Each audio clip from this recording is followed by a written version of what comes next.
వారికి శ్రీ ప్రపంచ దేశాలు భారతదేశం వైపు చూస్తున్న నారద జయంతి యొక్క విశిష్టత గురించి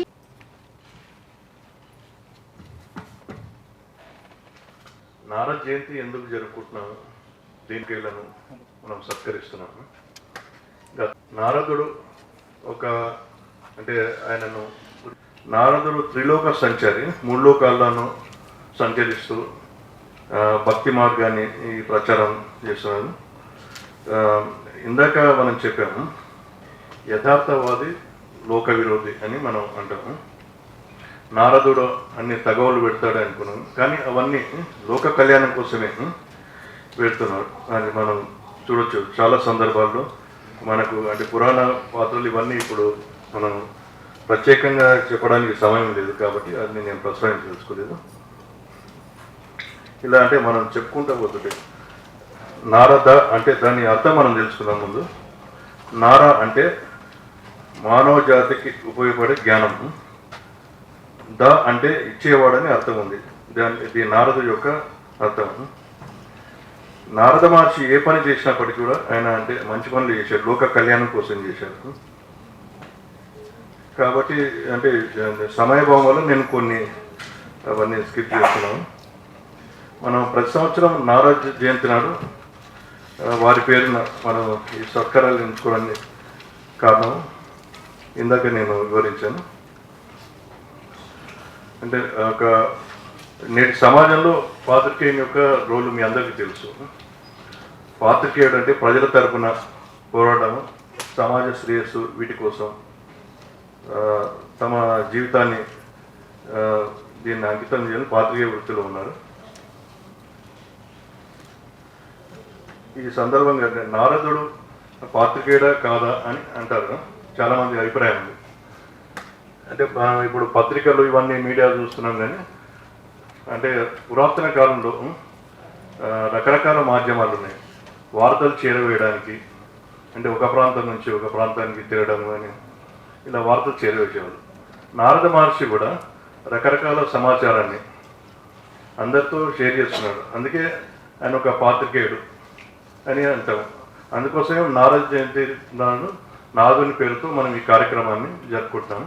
వాళ్ళ పుత్రులు శ్రీ రమా విశ్వనాథన్ గారు, వీరు జగ్గన తిమ్మాపురం, తూర్పుగోదావరి జిల్లా, ఆంధ్రప్రదేశ్ వాస్తవ్యులు. ప్రస్తుతం భాగ్యనగర్ నివాసులే.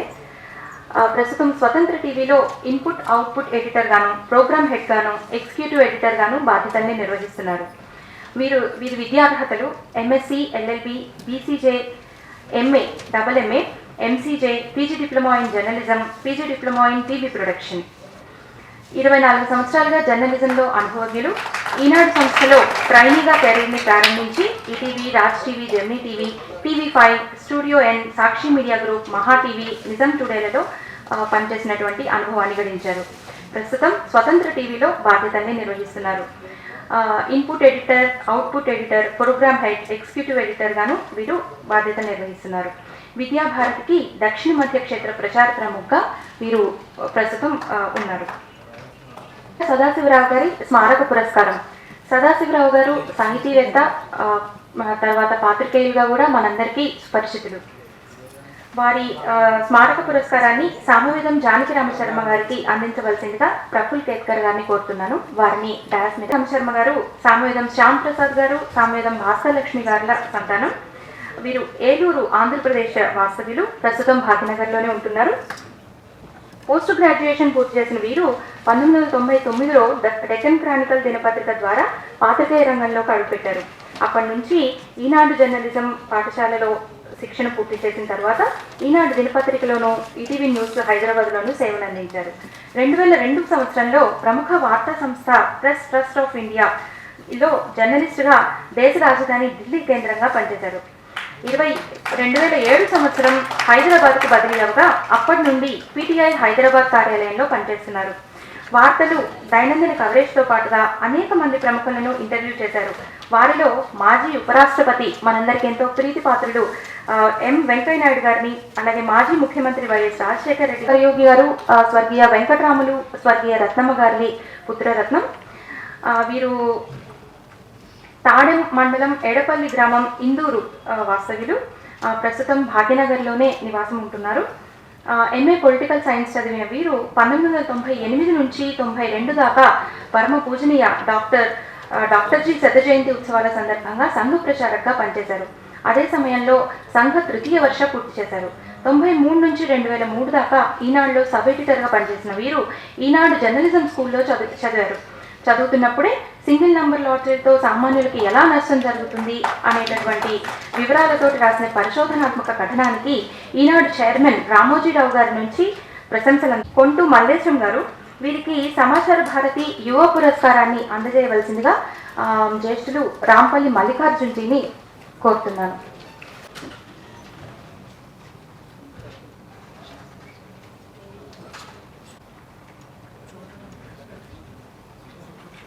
కొంటు మల్లేశం గారు నర్సయ్య లక్ష్మీ గారాల బిడ్డ. సుసుల్తాలాపూర్ కరీంనగర్ వారి స్వస్థలం. భాగ్యనగర్లో నివాసం ఉంటున్నారు. ప్రస్తుతం అసిస్టెంట్ చీఫ్ రిపోర్టర్ హోదాలో ఎడ్యుకేషనల్ చీఫ్ రిపోర్టర్గా స్టేట్ బ్యూరోలో రిపోర్టర్గా పనిచేస్తున్నారు. బీఎడ్ పూర్తి చేసిన వీరు 2001లో జర్నలిస్టుగా రంగప్రవేశం చేశారు. విద్యార్థి దశలో అఖిల భారతీయ విద్యార్థి పరిషత్ ద్వారా నాయకత్వ లక్షణాన్ని పుణిపుచ్చుకున్నారు. విద్యార్థి సమస్యల పరిష్కారం కోసం పోరాటాలు నిర్వహించి అనేక కేసులను ఎదుర్కొన్నారు. కరీంనగర్, జగిత్యాల, విశాఖపట్నాలలో ఏబీవీపీలలో పలు బాధ్యతల్ని వీరు నిర్వర్తించారు. విద్యార్థి నేతగానే సాందీపని మాసపత్రికలో అనేక వ్యాసాలు రాశారు. విధి నిర్వహణలో అత్యుత్తమ సేవ.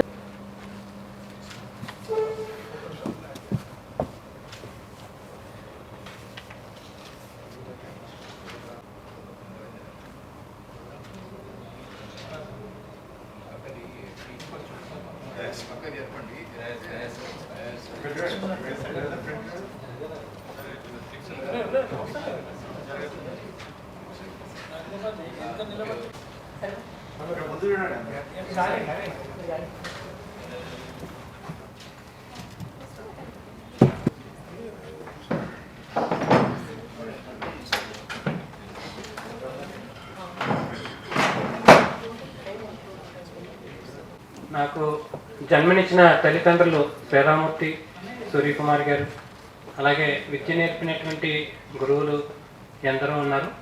వారి అందరి ఆశీస్సులతోటి ఈ స్థితికి రావడం జరిగింది. అట్లాగే సంఘలో ప్రోత్సహిస్తున్నటువంటి ప్రచారకులు, పెద్దలు, సమాజంలో ముందుకు తీసుకెళ్తున్నటువంటి శ్రేయోభిలాషులు ఉన్నారు. జీవితంలో అర్ధాంగిగా నిలుస్తున్నటువంటి రమాదేవి, అందుకే నా పేరు రమా విశ్వనాథన్గా స్థిరపడింది.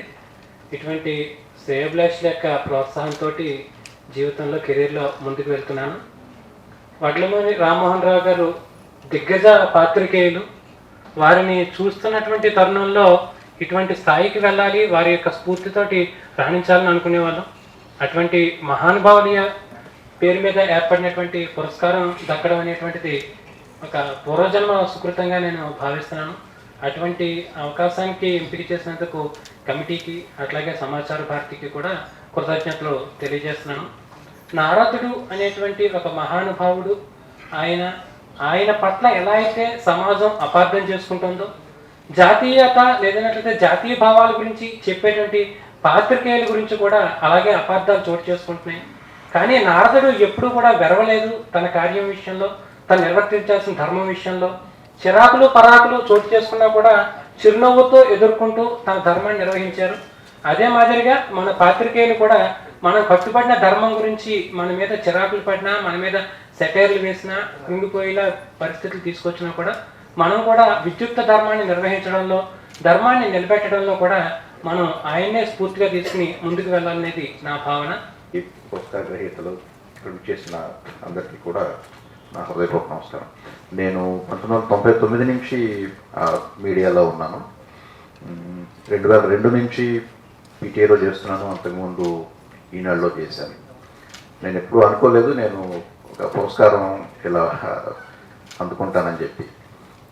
అది కూడా సమాచార భారతి లాంటి, నేను చూసా సమాచార భారతి చాలా ఉద్దండులైనటువంటి పాత్రికేయులకి ఇంతకుముందు పురస్కారాలు అందించింది.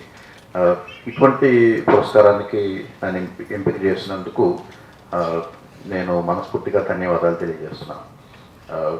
నా ఉద్దేశంలో నారదుడు మాత్రమే కాదు, మనకి మహాభారతంలో సంజయుడి పాత్ర మనకి తెలుసు. కురుక్షేత్ర యుద్ధాన్ని ధృతరాష్ట్రుడికి వివరించినటువంటి పాత్ర. వారిని కూడా ఈ పాత్రికేయులందరూ కూడా ఆదర్శంగా తీసుకోవాలని నేను అనుకుంటున్నాను. ఆ స్ఫూర్తితోనే నేను నా వృత్తి జీవితంలో నేను ప్రయత్నం చేశాను. మరొకసారి ఈ పురస్కారానికి నన్ను ఎంపిక చేసినందుకు మనస్ఫూర్తిగా ధన్యవాదాలు. నా పేరు శ్యామ్ సుందర్ వరయోగి అండి. నా శ్రీమతి కృష్ణవేణి, మా అబ్బాయి రాఘవ శ్రీవాత్సవ్. వాడు ప్రథమ వర్ష అయిపోయింది, ఢిల్లీ యూనివర్సిటీ పీజీ అయిపోయింది. పాప కూడా Delhi university BCom final year చదువుతుంది. తను అంతర్జాతీయ chess player, Guinness world record holder, 6 Limca world records holder. తర్వాత SAARC countries chess champion, Asian schools silver medal winner మా అబ్బాయి. ముందుగా వేదికను అలంకరించినటువంటి పెద్దలందరికీ, వేదిక ముందున్నటువంటి ఆహ్వానితులందరికీ కూడా సన్మాన గ్రహీతలతో సహా అందరికీ కృతజ్ఞతలు, శుభాభినందనలు. అసలు నేను అవార్డుకు ఎంపిక అవుతాను అని మొదలు ఊహించలేదు. మొన్న ఆయుష్ గారు ఫోన్ చేసి మిమ్మల్ని ఇట్లా ఎంపిక చేయడం జరిగింది, మీరు రావాలి అంటే అవసరమా అని అడిగాను. మనమే కదా, మనం మన కార్యం మనం నిర్వహిస్తున్నాం ప్రతి ఒక్కరి బాధ్యతగా అనేది నా భావన. కానీ దానికి ఒక గుర్తింపు ఉంటే బాగుంటుంది అనిపించినట్టుంది. అందుకే గుర్తింపు ఇచ్చినందుకు సమాచార భారతి మొత్తానికి ధన్యవాదాలు తెలియజేస్తున్నాను. ప్రచారకగా పనిచేసిన తర్వాత ఏం చేయాలి అనేది వచ్చినప్పుడు అనుకోకుండా నేను ఈనాడులో కంట్రిబ్యూటర్గా జాయిన్ కావడం జరిగింది. ఈనాడులో కంట్రిబ్యూటర్గా చేస్తున్నప్పుడే వితిన్ 3 monthsలోనే ఈనాడు జర్నలిజం స్కూల్ నోటిఫికేషన్ పడ్డము, దానికి అటెండ్ కావడము, దానికి నేను ఎంపిక కావాలి అని సంఘ అధికారులందరూ నిర్ణయించారు.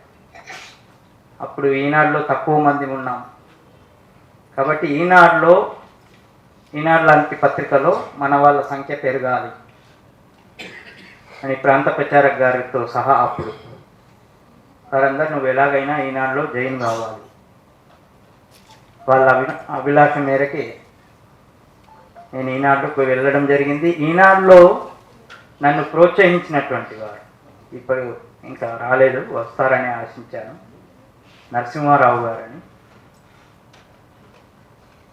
నువ్వు ఖచ్చితంగా జర్నలిజం స్కూల్కు సెలెక్ట్ కావాలి, నువ్వు మంచి స్థాయిలో ఉంటావు, వారు ఊహించినట్టుగానే ఈనాడు అన్నారు.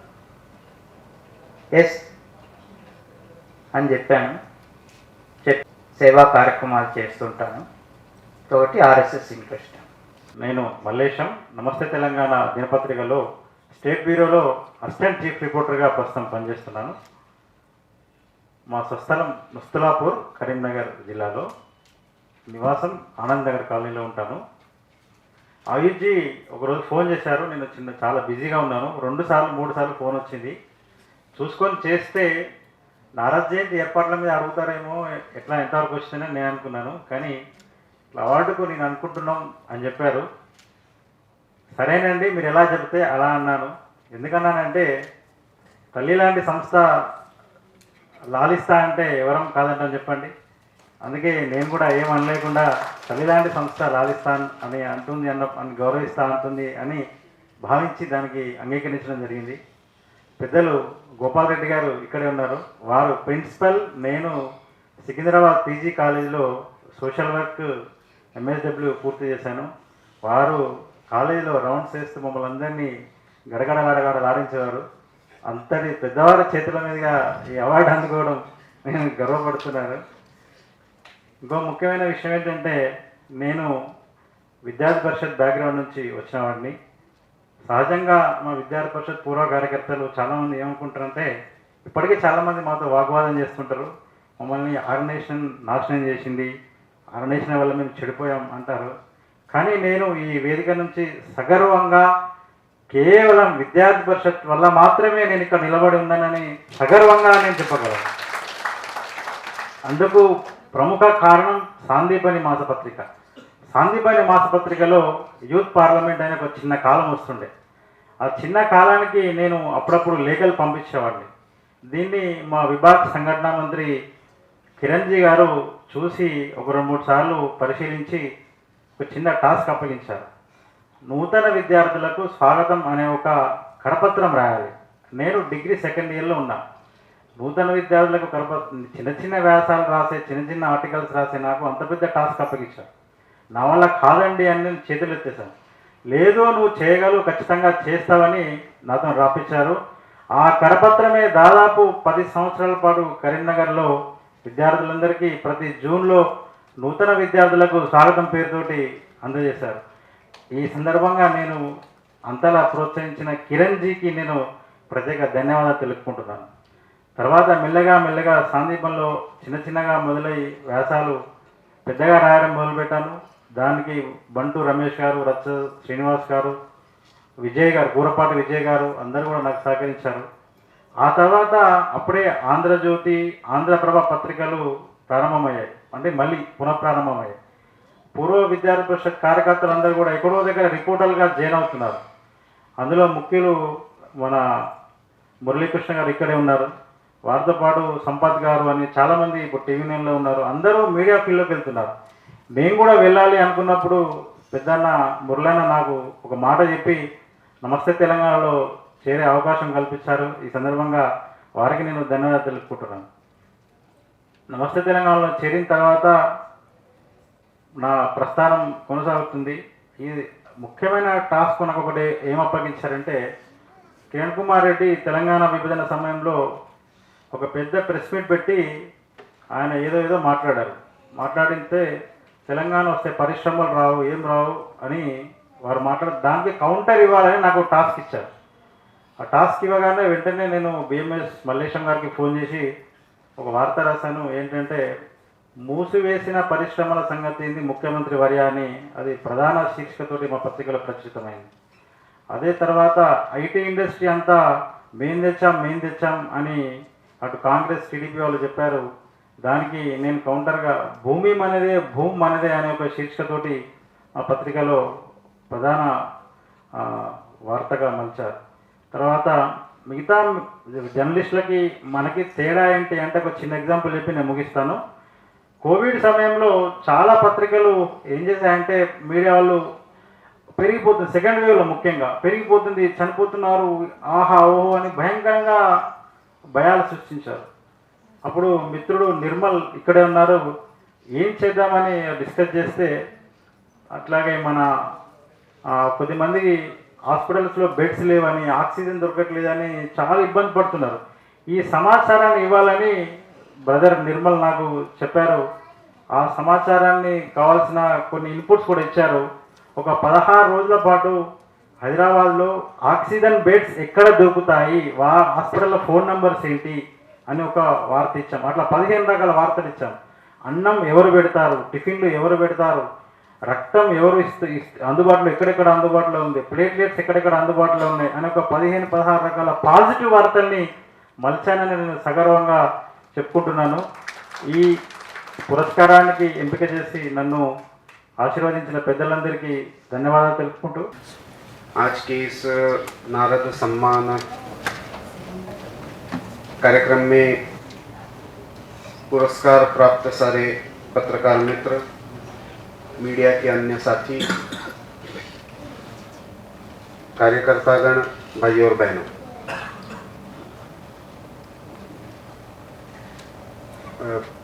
हिंदी में रखूं, इंग्लिश में बोलूं? मैं तेलुगु में बोल नहीं सकता, मराठी में बोल सकता हूं, आप समझेंगे नहीं। जितना तेलुगु में चला मैं समझ सका।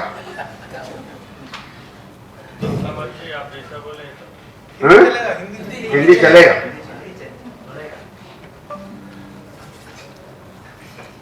नहीं, हिंदी बोलने के बाद भाषा का अभिमान ज्यादा जागरूक हो जाता है, इसलिए डर लगता है हिंदी में।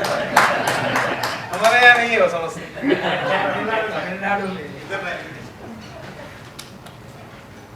निजाम की देन है, काकतियों की देन है वो। काकतिया की देन। नारद जयंती के कार्यक्रम में हम एकत्र हुए हैं और जैसे कि क्रांतिदेव जी ने शुरुआती अपने वक्तव्य में कहा, भारत में बहुत सारे आइकॉन्स, हमारे जो इतिहास से जुड़े व्यक्तित्व है, उनका बहुत लोगों का डिस्टॉर्शन हुआ, लेकिन उसमें सबसे ज्यादा डिस्टॉर्शन यदि किसी का हुआ तो वो शायद महर्षि नारद का हुआ। और इसीलिए उनके भी बोलने में आया कि एक कलह लगाने के सिंबल के रूप में नारद हम देखते रहे हैं। स्वतंत्रता के बाद जितने सीरियल्स बने या जितने फिल्म बने, उसमें भी नारद चुगली करने वाले, झगड़ा लगाने वाले ऐसे ही दिखाए गए। और इसलिए जब नारद जयंती का कार्यक्रम शुरू हुआ 1994-95 के बाद पूरे देश भर में, तो बहुत पत्रकारों से यह प्रश्न आने लगा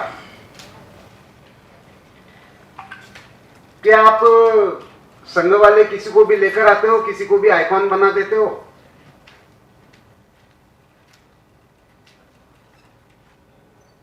मैं बहुत पुराने इतिहास में नहीं जाऊंगा, लेकिन ब्रिटिश काल में 1826 में 1826 30th May, it was again Narad Jayanti. तब तक सारी पत्र पत्रिकाएं अंग्रेजी में चलती थी। भारतीय भाषा में कलकत्ता से हिंदी में पहला प्रकाशन जो शुरू हुआ वो उतंड मार्तंड के नाम से था। 30 मई 1826 को शुरू हुआ था। उस समय राष्ट्रीय स्वयंसेवक संघ नहीं था। उसके 100 वर्ष बाद आरएसएस की स्थापना हुई। उस समय उतंड मार्तंड के मुखपृष्ठ पर, कवर पेज पर महर्षि नारद का चित्र था और उतंड मार्तंड की स्थापना नारद को समर्पित करते हुए भारतीय भाषाओं में पत्रकारिता की शुरुआत हुई। उसके बाद मालवीय जी ने बहुत सारे पत्रकारिता के उद्योग शुरू किए। अनेक पत्रकारों को आर्थिक रूप से मदद करने का प्रयास किया। उन सब ने महर्षि नारद को अपना आदर्श माना स्वतंत्रता संग्राम में। 1955 में एक समिति बनी के मुंशी जी की अध्यक्षता में। उसी समय प्रेस काउंसिल की भी स्थापना हो रही थी और उस समिति को यह पूछा गया कि पत्रकारिता के रूप में भारत में भारतीय दृष्टि से हमको कोई आदर्श प्रस्तावित करना है तो वो कौन हो सकता है। तो के मुंशी जी के समिति ने यूनानिमसली यह मत दिया कि महर्षि नारद ही वो व्यक्ति होंगे। उसके आधार पर हिंदुस्तान समाचार ने 1956 में नारद जयंती का स्वतंत्रता के बाद पहला कार्यक्रम किया।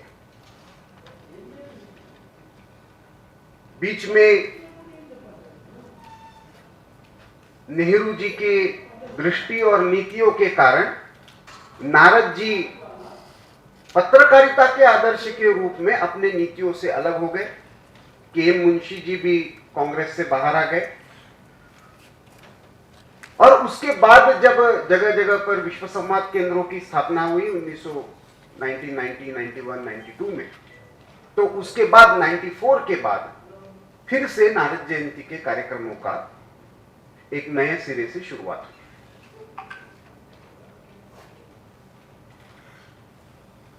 भारत में हर विषय को लेकर हम अलग अलग भाषाओं में बोलते हैं, अलग अलग नामों से त्योहार मनाते हैं, लेकिन जब कुछ आइकॉन्स की बात आती है, कुछ मूल्यों की बात आते हैं, कुछ आदर्शों की बात आती है, तो वो पूरे भारत में एक जैसे हैं। दीप प्रज्वलन, ज्योति प्रज्वलन पूरे भारत में एक ही संकल्पना है। अंधकार से उजाले की ओर जाना है, किसी भी कार्यक्रम की शुरुआत करनी है तो ज्योति प्रज्वलन है, यह पूरे भारत में एक जैसा है। सरस्वती ज्ञान की देवता है, वो आइकॉन, वो सिंबल भारत में, पूरे भारत में एक जैसा है, भाषा कोई भी बोल रहे हो। लक्ष्मी जी, ये अर्थार्जन की, लक्ष्मी की, समृद्धि की सिंबल है, पूरे भारत में एक जैसा है। पत्रकारिता, मीडिया, कम्युनिकेशन, इस जगत में ऐसा कौन सिंबल हो, और ऐसे में खास करके जब मीडिया एक ट्रांजिशन फेज से जा रहा हो।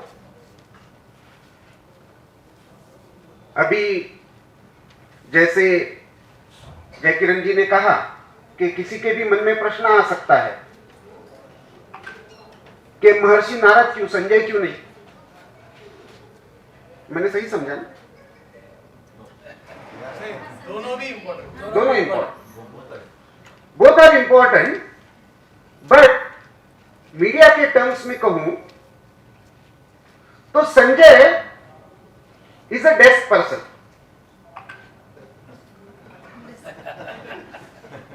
दिव्य दृष्टि है, वो समझ रहा है सारी चीजों को, लेकिन एक जगह पे बैठ के समझ रहा है। नारद ये रिपोर्टर है,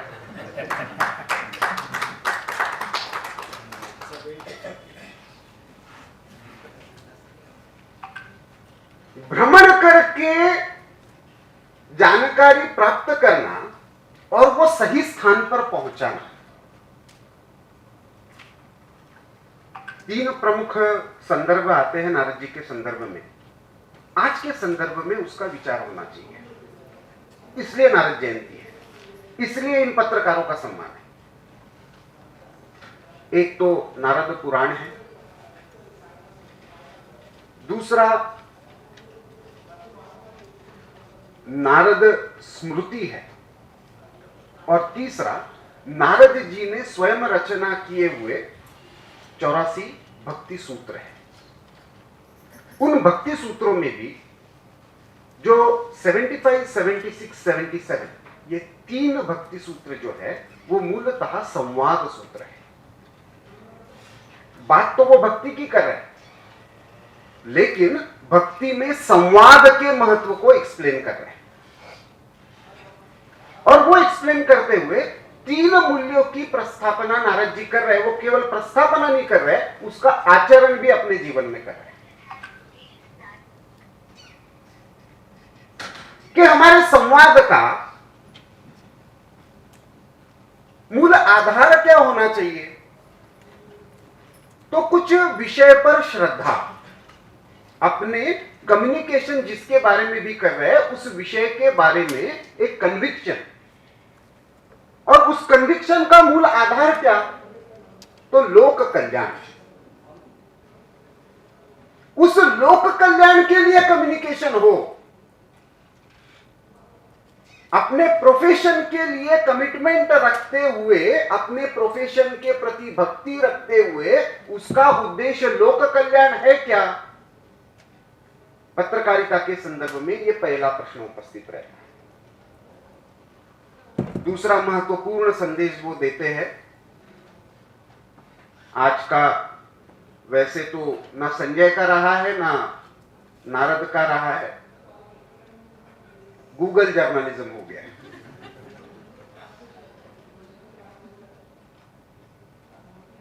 ऐसे में नारद जी कहते हैं कि स्थान पर प्रत्यक्ष उपस्थिति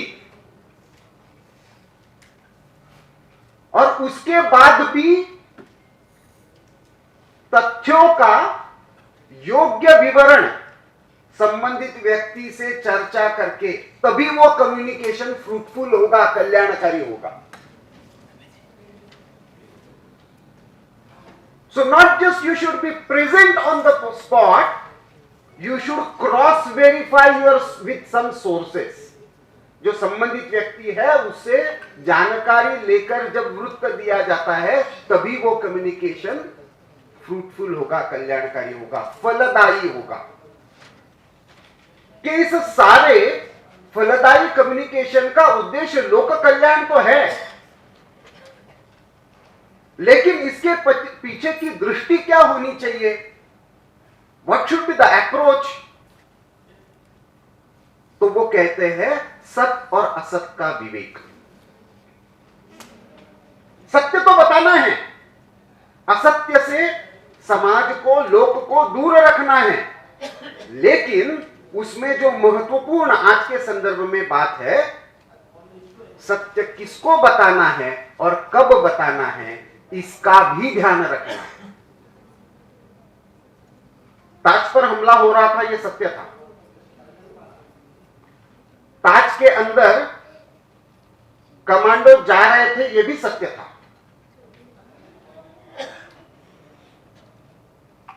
लेकिन वो उसी समय बताना जरूरी था क्या?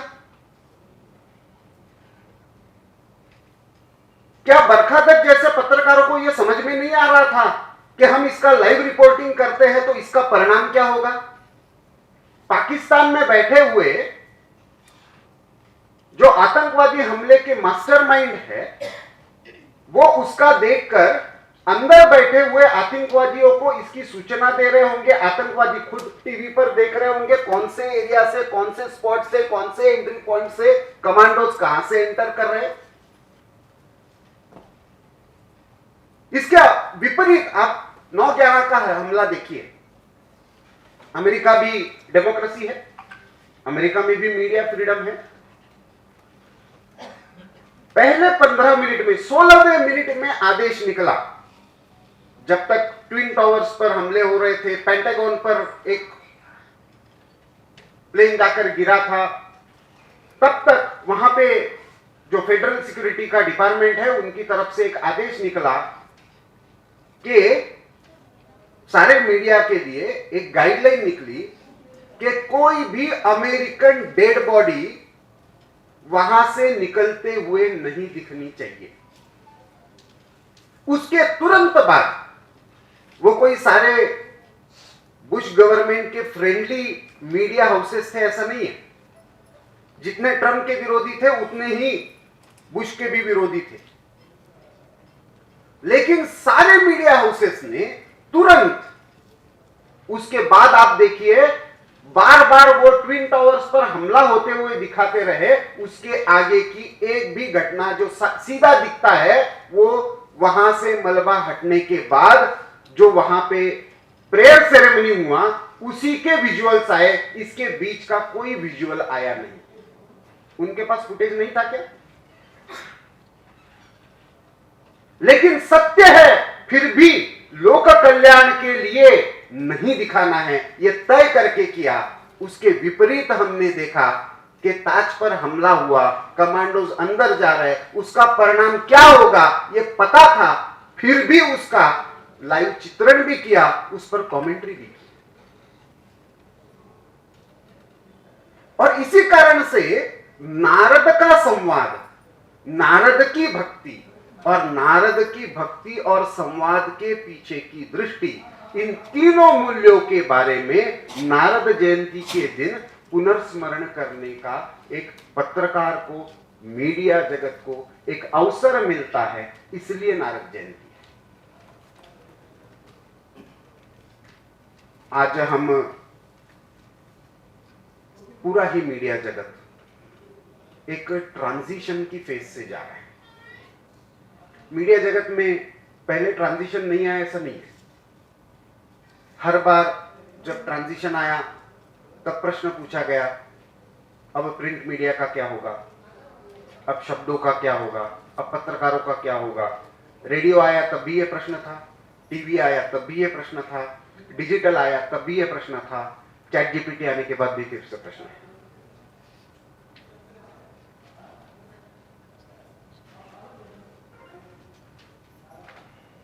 लेकिन मैं दावे के साथ कहता हूं, पत्रकारिता की बेसिक मूल्य जो है, बेसिक स्किल्स जो है, सही प्रश्न पूछने की सही दृष्टि जिसके पास है, उसको टेक्नोलॉजी आने से बहुत घबराना नहीं चाहिए। मैं मानता हूं आने वाले समय में डिजिटल युग और आर्टिफिशियल इंटेलिजेंस जैसे जैसे आगे जाएगा, उसमें पत्रकारिता की और मीडिया जगत की भूमिका और भी महत्वपूर्ण होने वाली है। Yes, on the one hand there will be technology in everybody's hand. आज भी हम सब लोग पत्रकार हैं। सुबह सुबह उठकर एक व्हाट्सएप का मैसेज फॉरवर्ड करते हैं तो हम सूचना का एक तरह से ट्रांसमिशन कर रहे हैं, तो हम भी पत्रकार हैं।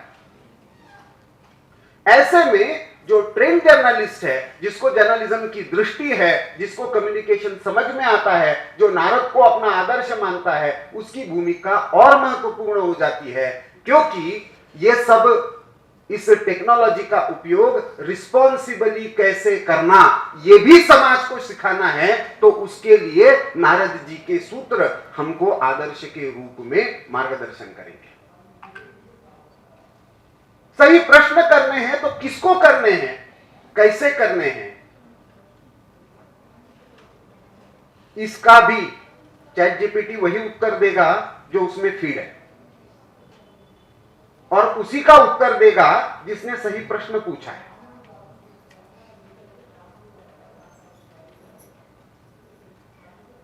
तो वो जो सही प्रश्न पूछने का जिसके पास स्किल है, वही चैट जीपीटी से सही उत्तर भी ले सकता है।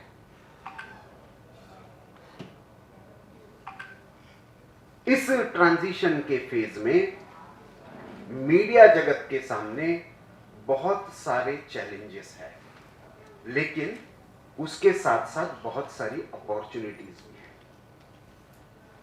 हमने देखा जैसे ही डिजिटल का रिवॉल्यूशन आया, एक मोनोपोली थी मीडिया जगत में, एक विचार की मोनोपोली थी, कुछ कैपिटलिस्ट हाउसेस की मोनोपोली थी। वो बताएंगे वही सत्य, उसको कोई प्रश्न नहीं कर सकता, ये मानसिकता थी। वो एक तरह से गेटकीपर्स थे, कभी एडिटर के रूप में थे, कभी मालिक के रूप में थे, कभी कॉलमिस्ट के रूप में थे। लेकिन क्या जाएगा, इसको लेकर एक तरह से न्यूज का फिल्टरिंग का एक इकोसिस्टम बना हुआ था। डिजिटल के आते ही उस इकोसिस्टम को एक बहुत बड़ा धक्का लगा। नए तरह के लोग, नए तरह के पत्रकार, नए तरह की पत्रकारिता, शोधकारक पत्रकारिता, रिसर्च ओरिएंटेड जर्नलिज्म, इसको एक नया आयाम मिला।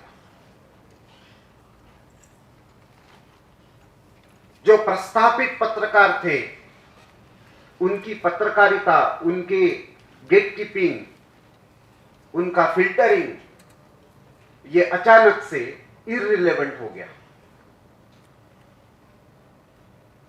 हम यदि अलग अलग फेजेस में देखें तो स्वाधीनता से पूर्व की पत्रकारिता, ये मीन्स और एंड्स के बारे में क्लियर थी। समाज से सहायता लेनी है और समाज के लिए, देश की स्वतंत्रता के लिए पत्रकारिता करनी है, यह क्लियर उद्देश्य था।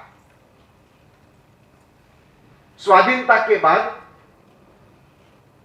एक नई मीडिया पॉलिसी बनी, एडवर्टीजमेंट की पॉलिसी बनी 1954 में। उसके बाद प्रेस काउंसिल आया और अलग अलग मीडिया हाउसेस में कैपिटल इन्वेस्टमेंट, बिरला जी ने, गोयनका जी ने पहले से शुरू किया था, लेकिन उसको एक और प्रोफेशनल थोड़ा सा ये मिला। एडवर्टीजमेंट की पॉलिसी बनी। सरकारों ने यह प्रयास किया कि मीडिया को डायरेक्ट तो कंट्रोल नहीं कर सकते, लेकिन अप्रत्यक्ष रूप से विज्ञापन के माध्यम से क्या हम इनको ओबलाइज कर सकते हैं क्या? इसका पहला प्रयोग 1954 में हुआ था। उसके बीच में एक महत्वपूर्ण घटना हुई थी। Most of the media people forget that particular incident in the present debate. Free speech का सारा डिबेट जब चलता है तो मुझे बड़ा आश्चर्य लगता है। मैं जिस पत्रिका का संपादक हूं, ऑर्गेनाइजर का, ऑर्गेनाइजर 1947 में शुरू हुआ था। 1949 में भारत का संविधान पूरी तरह से लागू भी नहीं हुआ था, एडॉप्ट हुआ था, इनैक्ट नहीं हुआ था। 26 नवंबर को एडॉप्ट हुआ, 26 जनवरी 1950 को इनैक्ट हुआ। इस बीच में दो पत्रिकाओं पर नेहरू सरकार ने सेंसरशिप लगाई थी। एक था मद्रास से छपने वाला रेड क्रॉस, जो कम्युनिस्ट विचारों का माना जाता था, और दूसरा था ऑर्गेनाइजर, जो राष्ट्रीय विचारों का या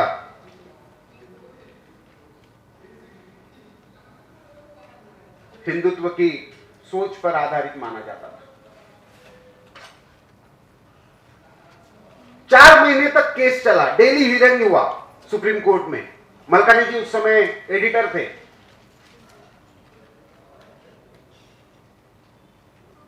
पहले हाईकोर्ट में डिसीजन ऑर्गेनाइजर के फेवर में आया, फिर 2 जून को सुप्रीम कोर्ट में फेवर में आया, और कोर्ट ने कहा विषय क्या था? तो ऑर्गेनाइजर उस समय का जो पाकिस्तान बना था, ईस्ट एंड वेस्ट पाकिस्तान, आज का बांग्लादेश और आज का पाकिस्तान, यहां पे होने वाले हिंदुओं की स्थिति के बारे में जो हो रहा है उसके बारे में लगातार रिपोर्टिंग कर रहा था और नेहरू सरकार को प्रश्न कर रहा था कि इसके बारे में आपकी नीति क्या है।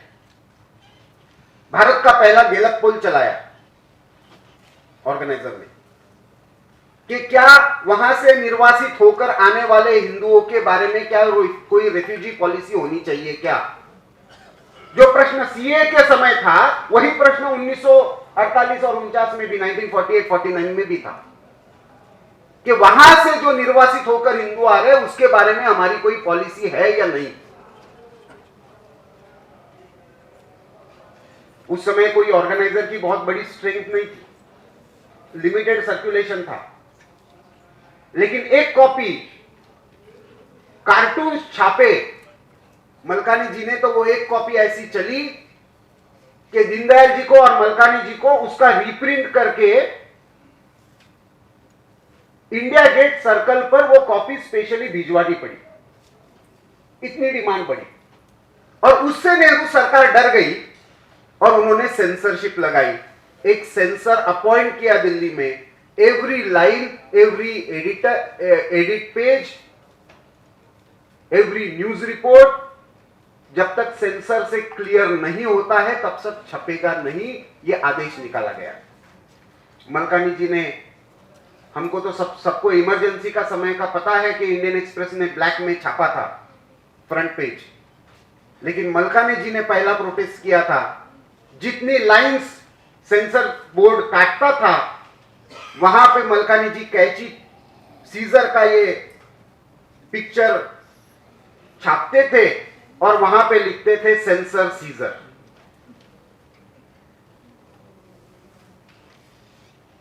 पहला भारत का, स्वतंत्र भारत का पहला ऑफिशियल प्रोटेस्ट था फ्री स्पीच के लिए।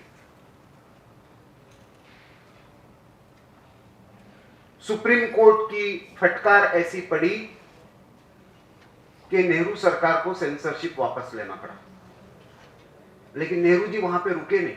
मैं ये इसलिए बता रहा हूं क्योंकि आज के बहुत सारे फ्री स्पीच और लिबरल प्रेस के नाम पर नेहरू जी आइकॉन बन जाते हैं।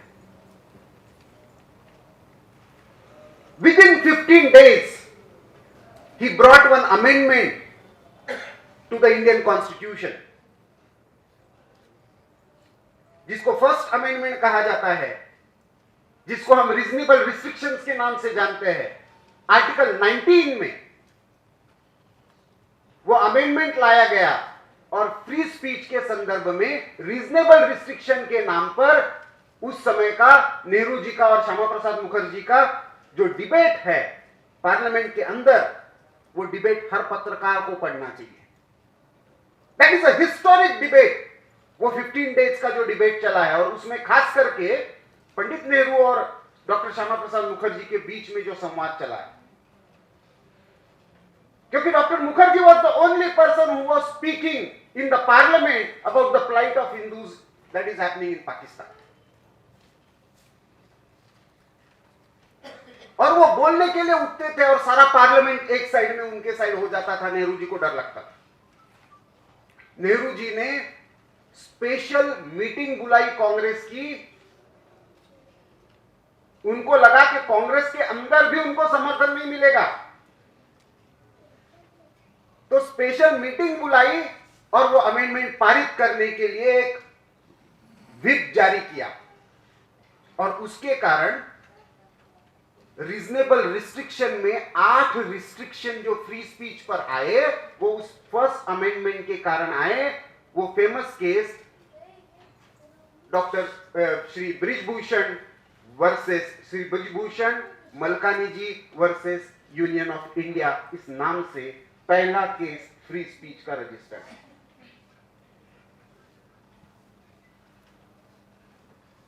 क्या रिस्ट्रिक्शन लगाए वो भी समझना जरूरी है। यहां तक तो ठीक है कि समाज में इनमिटी नहीं होनी चाहिए, धार्मिक भावनाओं को नहीं भड़काना चाहिए, ऑब्सिनिटी नहीं होनी चाहिए, वल्गैरिटी नहीं होनी चाहिए, यहां तक तो ठीक है।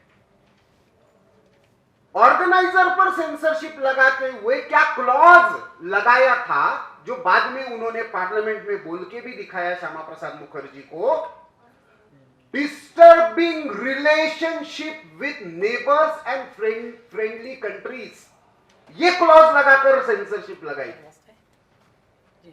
पाकिस्तान पर friendly relations and neighbouring countries का क्लॉज आप लगा रहे हो फ्री स्पीच दबाने के लिए।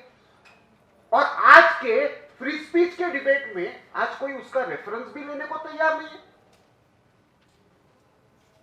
And the same Congress party is giving lecture on free speech.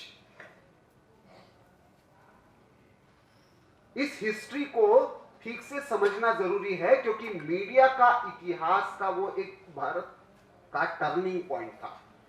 यही नेहरू को लगा कि बेस बनाना चाहिए और अब एडवर्टीजमेंट की पॉलिसी इंट्रोड्यूस की गई। Still fortunately there were editors, there were owners who came together, formed an association, और प्रेस काउंसिल में जब उन्होंने प्रेशर क्रिएट किया तो नेहरू जी कोई भी इसके रूल्स एंड रेगुलेशंस नहीं बना पाए। अल्टीमेटली उनको ये एक्सेप्ट करना पड़ा कि that media will be guided by its own ethics, और इसलिए प्रेस काउंसिल की एक सेपरेट कमिटी बनी और उसने मीडिया एथिक्स के रूल्स बनाए। दूसरा जो टर्निंग पॉइंट आया वो इमरजेंसी में आया। बारिंग फ्यू एक्सेप्शंस, तब तक मिसेस गांधी ने मीडिया के बहुत सारे प्लेटफॉर्म्स को एक तो अपनी तरफ कर लिया या झुकने पर मजबूर कर दिया। उसने मीडिया के कैरेक्टर को एक परमानेंटली बदल दिया। मीन्स और एंड्स को लेकर स्वतंत्रता पूर्व जो एक कमिटमेंट था, उसमें मीन्स तो थोड़े बार बदल गए, लेकिन एंड्स को लेकर कमिटमेंट लोगों की बरकरार रही।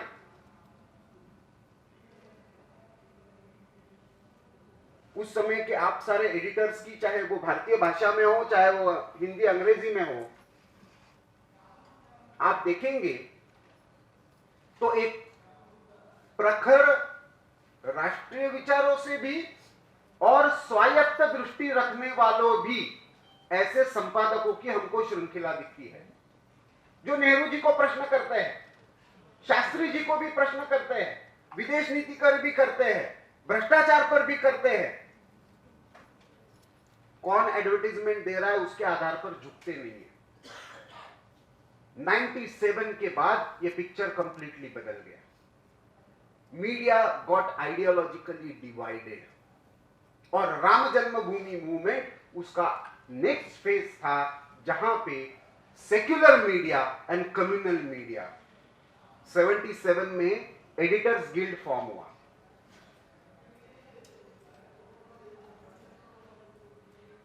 Who was the founder, Secretary General of Editors Guild? Again, K.R. Malkani. उस K.R. Malkani जी को by 1981 एडिटर्स गिल्ड से आउट किया गया। कैंसल कल्चर तब से है।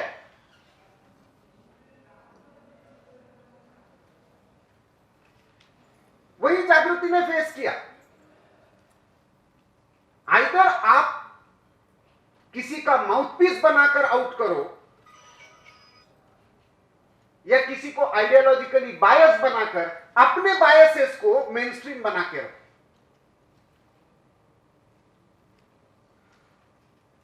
और उसके साथ साथ जो सबसे खराब बात हुई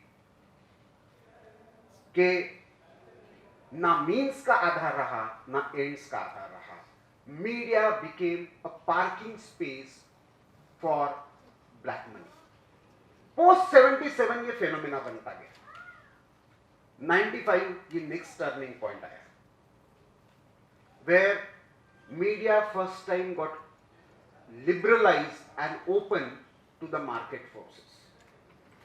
उस समय तक कुछ रिस्ट्रिक्शंस बने हुए थे, लेकिन पोस्ट लिबरलाइजेशन ये जैसे ही मार्केट फोर्सेस का इन्वेस्टमेंट आया, 24/7 इलेक्ट्रॉनिक मीडिया शुरू हो गया। टीवी टुडे नाम से पहला प्लेटफॉर्म क्रिएट हुआ। न्यूज चैनल्स 24/7 चलने लगे और भारत में मीडिया ने एक नई करवट ली। मार्केट फोर्सेस डिसाइड करने लगे, उसका एड रेवेन्यू डिसाइड करने लगा, उसका टीआरपी डिसाइड करने लगा कौन सी न्यूज चलेगी। वो भारत के हित में है या नहीं है, भारत का समाज उसको चाहता है या नहीं चाहता है, उसकी क्रेडिबिलिटी है या नहीं है। ब्रेकिंग न्यूज के नाम पर ब्रोकन न्यूज सर्व होने लगी।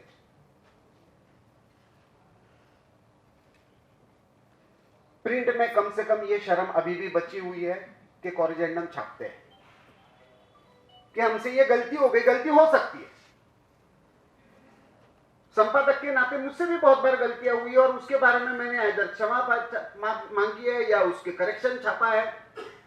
आज तक इलेक्ट्रॉनिक मीडिया में कोई भी ऐसा उदाहरण नहीं मिलता कि गलत ब्रेकिंग न्यूज देने के बाद अगले 20 मिनट में दूसरी ब्रेकिंग न्यूज उसके विरोध में दे दी। पहली मेरी गलत थी, इसके बारे में किसी भी इलेक्ट्रॉनिक मीडिया में माफी नहीं मांगी। There have been cases of exactly contradictory news within few minutes. Means भी नहीं रहे, एंड्स भी नहीं रहे, ये एक मार्केट प्लेस बन गया। News has become a product, एक इन्वेस्टमेंट डेस्टिनेशन, और बहुत सारी बाहर की फोर्सेस तय करने लगी कि भारत का कंज्यूमर मार्केट क्या खाएगा, क्या पिएगा, क्या देखेगा, कौन से सीरियल्स चलेंगे, प्राइम टाइम में क्या चलेगा और आफ्टरनून टाइम में जो उन्होंने स्लॉट डिफाइन किया। इवन न्यूज चैनल्स पर जिसमें सास बहू और साजिशी चलेगा और महिलाएं उसको देखेंगी, उसके स्क्रिप्ट डिफाइन हुए, उसके स्क्रिप्ट राइटर्स डिफाइन हुए, उसके प्रोड्यूसर्स भी वही रहे, भाषाएं बदलती गई, कंटेंट वही रहा। महिला झगड़ा लगाने वाली, एक घर में 2 महिलाओं के झगड़े, एक का बाहर किसी के साथ अफेयर, यही सारी कहानियां सास बहू और साजिश के नाम पर चलने लगी। न्यूज चैनल की बात कर रहा हूं मैं एंटरटेनमेंट चैनल की बात नहीं कर रहा हूं। This was a design to infiltrate your mind, your family, your values by the market forces. Digital ने फिर से एक झटका दिया, स्पेशली 2010 एंड 11। मार्केट का शेयर बढ़ गया, 26% से 49% पर चला गया। डिजिटल में वो होगा या नहीं होगा इसके बारे में कंफ्यूजन था, लेकिन बीबीसी, सीएनएन, इन सारे प्लेटफॉर्म्स ने उसका फायदा उठाया, उस कंफ्यूजन का। And after investing in electronic they diverted entire fund to digital. उसका एक जो ड्रास्टिक चेंज हमको दिखता है 2011 की anti corruption movement. Entire global media दो इवेंट्स को ग्लोबल स्पेक्टेकल बना चुका, एक एंटी करप्शन मूवमेंट और दूसरा Nirbhaya case. Bharat is a rape capital and India is a corrupt country. इन दो नैरेटिव्स को प्रस्थापित करने में इसमें कुछ भी पूरा असत्य था ऐसा नहीं है, लेकिन उसको जिस तरह से ग्लोबली प्रेजेंट किया गया, सारे पॉलिटिकल क्लास को निग्लेक्ट करते हुए, अनफॉर्चुनेटली उस एंटी करप्शन मूवमेंट से निकली हुई पार्टी के सबसे ज्यादा मंत्री जेल में। इतने कम समय में किसी भी पॉलिटिकल पार्टी ने इतनी प्रोग्रेस नहीं की। मतलब पंजाब में विद इन 15 डेज पंजाब की, मतलब वो कहते हैं ना कि केंद्र ने हम पर ये किया, हमारे विरोध में रोकने के लिए कर रहे। पंजाब के विजिलेंस ब्यूरो ने विद इन 15 डेज वहां के 2 मंत्री को शपथ लेने के 15 दिन में जेल में डाला। केंद्र सरकार कहां पे? इतना प्रोग्रेस तो किसी और पार्टी ने नहीं। हाँ, यहां पे है, लेकिन पार्टी पुरानी है।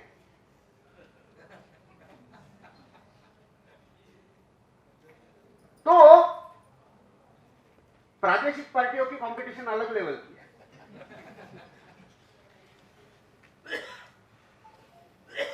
लेकिन उनको तो वो पहले डिस्क्रेडिट कर चुके थे, क्वेश्चन कर चुके थे। आज अनफॉर्चुनेटली आप बंगाल में जाकर देखिए, आप आंध्र में जाकर, आप तेलंगाना में, इवन तमिलनाडु में, महाराष्ट्र में, वहां के रीजनल सात्राप्स को प्रश्न करने की मीडिया की हिम्मत नहीं रही। They have stopped questioning even on corruption issue. They have stopped questioning on dynastic issues. People centric journalism की जगह मनी सेंट्रिक जर्नलिज्म हुआ है।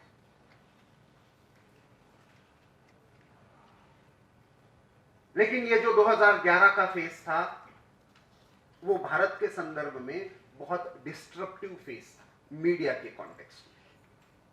उसके बाद आप देखिए अलग अलग डिजिटल प्लेटफॉर्म्स आए, यूट्यूब चैनल्स आए, इंडिपेंडेंट मीडिया प्लेटफॉर्म्स ने अपनी एक स्पेस क्रिएट की और उन्होंने प्रस्तापित नैरेटिव्स को चेंज करना शुरू किया। उन नैरेटिव्स के कारण 2014 में जो पॉलिटिकल ट्रांसफॉर्मेशन आया, उसके बाद 2015-16 के बाद फिर से हम एक नया ट्रेंड देख रहे हैं। ऑलमोस्ट 74% तक फॉरेन इन्वेस्टमेंट के आधार पर डिजिटल प्लेटफॉर्म्स भारत के मार्केट में उतर गए, जिनका कोई अकाउंटेबिलिटी नहीं है, भारत में बहुत बार रजिस्ट्रेशन भी नहीं है, उसके फाइनेंशियल सोर्सेस पता नहीं है। बहुत सारे मल्टीनेशनल कैपिटल इन्वेस्टर्स या फाउंडेशंस उनके फंडिंग के आधार पर 200-200, 500-500 करोड़ के फंडिंग के आधार पर प्लेटफॉर्म क्रिएट हुए और उन्होंने एक ग्लोबल डिजाइनिंग किया एंटी इंडिया नैरेटिव का, एक इकोसिस्टम बना दी और उस इकोसिस्टम के आधार पर भारत के संदर्भ में हमने कोविड में उसके क्लासिक उदाहरण देखे। पूरे विश्व में क्या हो रहा था, भारत में क्या हो रहा था, इसके अलग अलग चित्र थे। भारत का समाज सकारात्मक दृष्टि से सरकार के साथ भी सहयोग कर रहा था, एक दूसरे को भी सहायता कर रहा था। दुकानें लूटी गई है अमेरिका जैसे देश में। सेकेंड वेव में अपने यहां पे स्थिति खराब हुई, लेकिन उसको किस तरह से दिखाया गया और अमेरिका की स्थिति को किस तरह से दिखाया गया। इस बीच में और एक घटनाक्रम हुआ, भारत के मीडिया ने दबा दिया, क्योंकि इंटरनेशनल मीडिया नहीं चाहता था कि वो दिखे। भारत पर बहुत प्रेशर हुआ, फाइजर का वैक्सीन खरीदने के लिए भी, और सारे डिस्ट्रीब्यूशन चैनल, भारत ने जब नए 2 वैक्सीन का उसको सैंक्शन दे दिया तो उसके डिस्ट्रीब्यूशन की व्यवस्था के लिए भी भारत पर प्रेशर हुआ। यूरोपियन यूनियन ने प्रेशर किया, सारे फॉरेन चैनल्स ने प्रेशर किया। भारत खड़ा रहा, भारत की सरकार खड़ी रही। हमने कोविन जैसा ऐप डेवलप किया। आज वो कोविन का ऐप पूरे विश्व के 50 देशों को विदाउट पेटेंट अपना फ्री एक्सेस दे चुका है। पूरे विश्व में वैक्सीन डिस्ट्रीब्यूशन का एक मॉडल भारत ने दिया।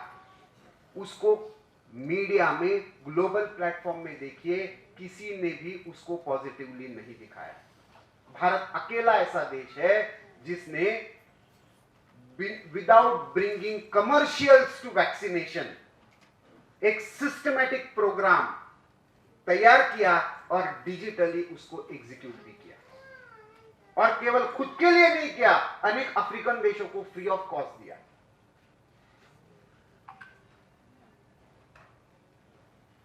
व्यवस्था है, सरकार है, दोष रहेंगे, हर समय रहेंगे, उसको प्रश्न पूछने भी चाहिए। वो करते हुए मीडिया के नाते हमारा कर्तव्य क्या है, उस कर्तव्य का बोध क्या है, ये बहुत बार हम भूल जाते हैं। और इसके कारण दुर्भाग्य से पिछले 8-9 वर्षों में हमको ये स्थिति दिखती है, जो मीडिया राम जन्मभूमि के समय सेक्युलर और कम्युनल के नाम पर डिवाइडेड था, वो मीडिया अब मोदी भक्त और मोदी हेटर्स के बीच में डिवाइड हो चुका है। भारत की सच्चाई तो इसके बीच में है। उस भारत भक्ति की पत्रकारिता कहां है?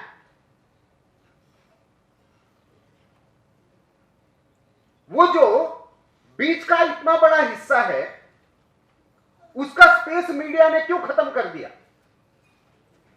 और उसका मूल कारण है कि ना लोक कल्याण की चिंता है, ना संवाद के मूल सूत्रों के आधार पर काम करना है, ना उसके पीछे की सत्य और असत्य की सही दृष्टि रची है। प्रोफेशन के रूप में मीडिया में काम करना कोई गलत बात नहीं है। पत्रकार को भी अपना घर चलाना होता है। सब जगह पे मूल्यों का स्खलन हो रहा है तो वो मीडिया में भी दिखेगा, उसमें भी कोई किसी को आश्चर्य लगने की बात नहीं है। एजुकेशन के फील्ड में डिटोरिएशन हुआ है, फार्मा और मेडिकल में तो उसका क्या हुआ है हम रिपोर्ट भी नहीं कर सकते, क्योंकि वो एक ऐसा क्षेत्र है जहां पे लोगों का थोड़ा सा विश्वास बना रहे तो ठीक है।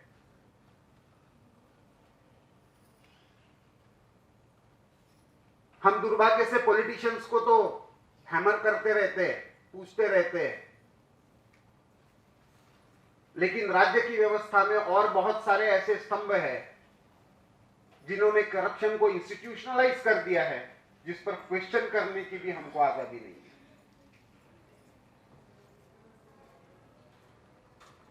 ऐसे में मैं मानता हूं आने वाले समय का मीडिया का जगत ये एक बहुत वोलेटाइल जगत होने वाला है।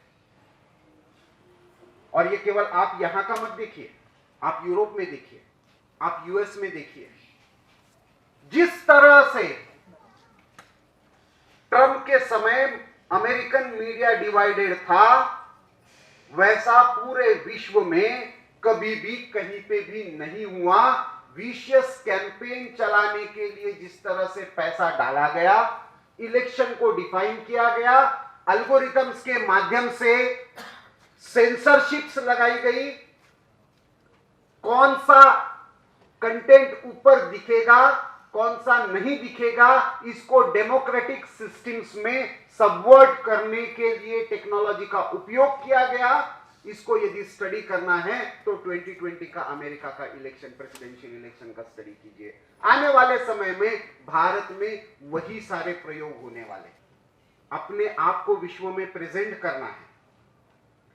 फॉर्चुनेट बात यह है कि विश्व जितना क्राइसिस में है, इकोनॉमिक इंस्टेबिलिटी है, यूक्रेन वॉर के बाद Europe is in a destructive mode, European civilisation is on perpetual decline. American system, चाहे वो यूनाइटेड नेशंस की हो, चाहे वो वर्ल्ड बैंक और आईएमएफ की हो, इसके संदर्भ की कोई भी आज विश्वासार्हता किसी की भी नहीं रही है। जो अल्टरनेटिव चाइनीज मॉडल है उसको कोई स्वीकारने को तैयार नहीं है। दबाव में भले ही पाकिस्तान जैसे देशों को टो करना पड़ा हो, श्रीलंका देशों की क्या स्थिति हुई है हमने देख लिया। एक डेड ट्रैप का मॉडल चाइनीज मॉडल माना जाता है, और ऐसे में पूरा विश्व भारत की तरफ बहुत आशा से देख रहा है। यह पार्टी का विषय नहीं है, यह केवल किसी विचारधारा का भी विषय नहीं है। भारत अपने सभ्यता के आधार पर विश्व के सामने प्रेजेंट अपने आप को करेगा या नहीं, यह विषय है। भारत में 3 तरह की जो राष्ट्रीय भारत की नेशनहुड के संबंध में डिबेट चले, उसमें 3 कंस्ट्रक्ट चले। एक ब्रिटिश कंस्ट्रक्ट था जो आगे नेहरू जी की कांग्रेस ने आगे बढ़ाया, India is nation in the making.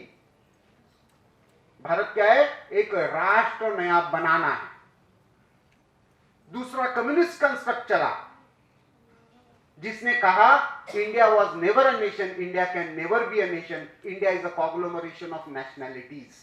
किसी ने 16 कहा, किसी ने 25 कहा, लेकिन ऑल ओवर उन्होंने कहा हम भाषा के आधार पर कभी भी एक नहीं थे, कभी भी एक नहीं हो सकते, और इसलिए भारत जो है वो बहुत राष्ट्रों का समुच्चय है। भारत के संविधान ने उसको एक बनाए रखा है।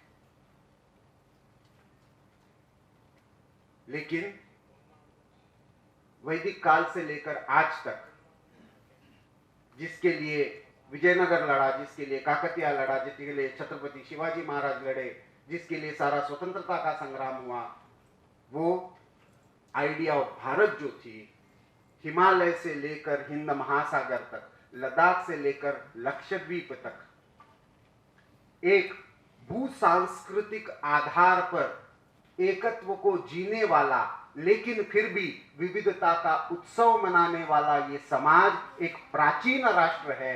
इस दृष्टि पर क्या भारत अपने आप को विश्व में एसर्ट करेगा? ये आज अपने सामने प्रश्न है। पत्रकारिता को, अपने आप को इस दृष्टि से अपने नारद सूत्रों के आधार पर अपने आप को परखना पड़ेगा। जो परखेंगे वो रिलेवेंट रहेंगे, नहीं परखेंगे तो इरिलेवेंट हो जाएंगे, डिस्क्रेडिट हो जाएंगे। ये आने वाले समय का अंदेशा आज बहुत सारे पीछे की दुनिया के जो प्रस्थापित पत्रकार थे उनको ऑलरेडी समझ में आ रहा है। आने वाले समय में ये और भी होगा। हम इस आने वाले समय की चुनौतियों और जो भारत के सामने एक तरीके से स्वर्णिम अपॉर्चुनिटीज भी है, उनको एनकैश करने के लिए क्या मीडिया जगत को हम तैयार कर पाएंगे? नारद जी के सूत्र उसमें मार्गदर्शन करेंगे। आज जिनको पुरस्कार मिला है ऐसे पत्रकार और पत्रकारों को इंस्पायर करेंगे, और उसी के आधार पर एक मीडिया जगत को भारत की जो एक यात्रा है, अपना उचित स्थान वैश्विक पटल पर प्राप्त करने की, उसको कोई सुपर पावर कहे, कोई विश्व गुरु कहे, कोई और कुछ कहे, लेकिन आज भारत कहता है तो सोलर अलायंस बन जाती है, भारत कहता है तो इंटरनेशनल योगा डे बनता है, भारत कहता है तो सारे वैक्सीन की डिस्ट्रीब्यूशन सिस्टम बदल जाती है। ये भारत का असर्टिवनेस आने वाले समय में करेंसीज को डिस्टर्ब करेगा, कंट्रीज के इक्वेशन को डिस्टर्ब करेगा, वैसे ही कल्चरल डायनेमिक्स को भी डिस्टर्ब करेगा। ऐसे में भारत का मीडिया भारत की दृष्टि से सकारात्मक पत्रकारिता करेगा क्या? नारद जयंती के समय हम इस पर चिंतन करें, नारद के सूत्रों को ध्यान में रखते हुए चिंतन करें। आज जिनको पुरस्कार मिला है उन्होंने किए हुए काम को अपने सामने रखते हुए और आने वाले समय के लिए पत्रकारों को एक तरह से प्रेरित करें और इस आधार पर मिलकर भारत माता के लिए अपने अपने प्रोफेशनल एक्सेलेंस का संकल्प लें। तभी हम सही अर्थ में